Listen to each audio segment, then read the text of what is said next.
स्त्रियांना सुख का मिळत नाही, ऑर्गॅझम का होत नाही, जाणून घ्या खरी वैज्ञानिक बाब, स्त्री आनंदाचे रहस्य.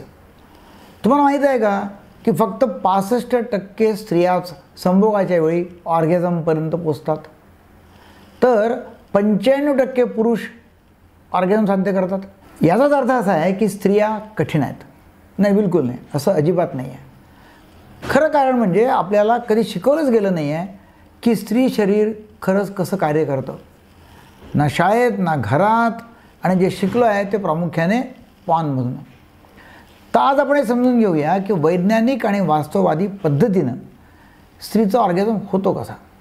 नमस्कार, मी doctor Deepak Kelkar, psychiatrist, sexologist, hypnotherapist. मागच्या 44 वर्षांपासून अकोल्यामध्ये प्रॅक्टिस करतो. या ठिकाणी आम्ही नेहमी बोलतो वैज्ञानिक सत्य काय, लैंगिक आरोग्य काय आणि खरा आनंद मिळतो कसं. तर आज आपण जाणून घेणार आहोत स्त्री सुखामागचं खरं रहस्य, खरं विज्ञान. आपण बोलणार आहोत शरीर रचना, उत्तेजना, जी स्पॉट आणि स्क्विरिटिंग यांची माहिती. आणि शेवटी मी काही तुम्हाला प्रॅक्टिकल टिप्स देणार आहेत ज्या तुम्हाला अधिक संवेदनशील आणि आत्मविश्वासी जोडीदार बनवतील.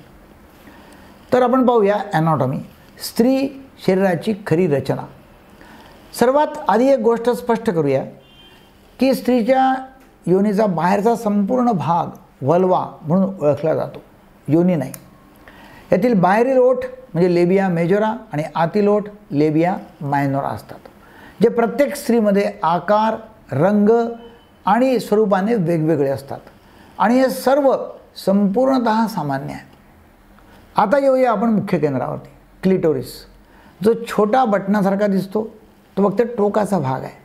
क्लिटोरिस आतपर्यंत विस्तारलेला असतो, त्याचे 2 पाय योनीभोवती वळलेले असतात. यामध्ये जवळपास 10,000पेक्षा जास्त नर्व्ह एंडिंग्स, नसा असतात, म्हणजेच पुरुषांच्या लिंगापेक्षा दुप्पटपेक्षाही जास्त. आणि त्याचं एकमेव कार्य आहे आनंद देणं, ऑर्गॅझम देणं. तर हे काही वेगळी गोष्ट नाही आहे, ॲक्च्युअली हा मुख्य केंद्रबिंदू आहे ऑर्गॅझमचा. जी स्पॉटची खरी गोष्ट काय, जी स्पॉट सर्व पुरुषांनी जी स्पॉटबद्दल ऐकलेलं आहे, पण बहुतांशांना हे माहितीच नसतं की ते कोणतं ठिकाण नसून ते एक क्षेत्र आहे, तो एक झोन आहे. ते योनीच्या पुढच्या भिंतीवर म्हणजे वरील भिंतीवर साधारणतः 1 ते 2 इंच आत असतं. येथे क्लिटोरिसचा आतील भाग, मूत्रमार्ग आणि स्किन ग्रंथी एकत्र येतात. काही स्त्रियांना इथे उत्तेजना जाणवते, काहींना नाही, आणि काहींना अस्वस्थता देखील होते. या तिन्ही प्रतिक्रिया ज्या आहेत त्या पूर्णपणे नैसर्गिक आहेत. आणि म्हणूनच जी स्पॉट शोधण्याऐवजी तुमच्या साथीच्या शरीराची भाषा वाचायला शिका. आता आपण पाहूया उत्तेजनेचा जो वेळ असतो त्यात फरक काय. आणि इथेच बहुतांश पुरुष चुका करतात. पुरुष तयार होण्यासाठी फक्त 2 ते 5 मिनटं वेळ लागतो, पण स्त्री शरीराला 15 ते 45 मिनटं लागतात. आता या काळामध्ये रक्तप्रवाह वाढतो, क्लायटोरिस फुगतं, योनी लांब होते आणि शरीर तयार होतं.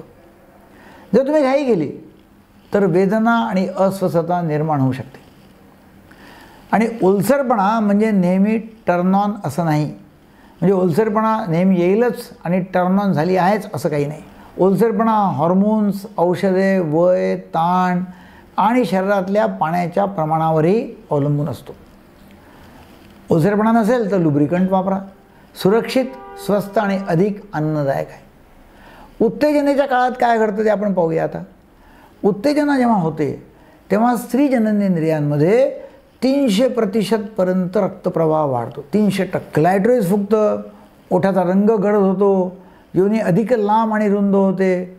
जर शरीर तयार होण्याआधी प्रवेश केला तर गर्भाशय मुख, सर्व्हिक्स मार्गात येतं आणि त्यामुळे वेदना होतात.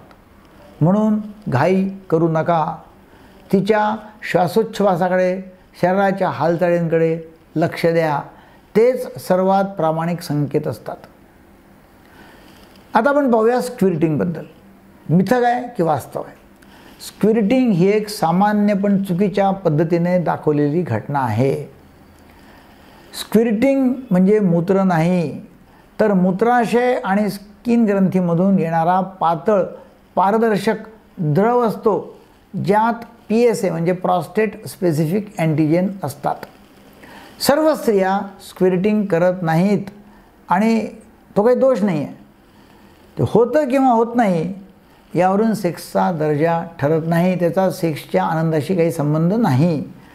स्क्विर्टिंग नाही आहे, संवाद आणि समाधान यात खरा आनंद आहे. भावनिक जोड आणि मानसिक अवस्था हे पाहूया. स्त्री आनंदाचं मूळ तिच्या मनात असतं. जेव्हा ती स्वतःला सुरक्षित समजते आणि स्वीकारलेलं जाणवते तेव्हाच ती पूर्ण आनंदाचा अनुभव येते. लैंगिक जवळीक फक्त रात्री सुरू होत असं नाही आहे.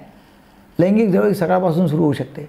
एक प्रेमळ मेसेज, हलका स्पर्श किंवा तिच्या कामात मदत हेच खरं फोरप्ले आहे. म्हणूनच संवाद साधा. हे तुला आवडतं का? कुठे छान वाटतंय ते सांग. तू खूप सुंदर दिसते. असे रोमॅन्टिक टॉकसुद्धा महत्त्वाचे आहेत. छोट्या छोट्या वाक्यांमधून विश्वास तयार होतो, तिलाही चांगलं वाटतं आणि विश्वासामधूनच आनंदाची गहराई अधिक मिळते. सामान्य चुका आपण टाळायला पाहिजे. त्या कोणत्या कोणत्या आहेत? नंबर 1, क्लायटोरिसला डोरबेलसारखं समजू नका किंवा वागू नका. हलक्या हाताने सुरुवात करा. पुन्हा नंबर 2, जॅकहॅमर सारख्या जलद हालचाली आनंद देत नाहीत, अस्वस्थता निर्माण करतात. नंबर 3, ती सकारात्मक प्रतिसाद देत असेल तर तंत्र बदलू नका.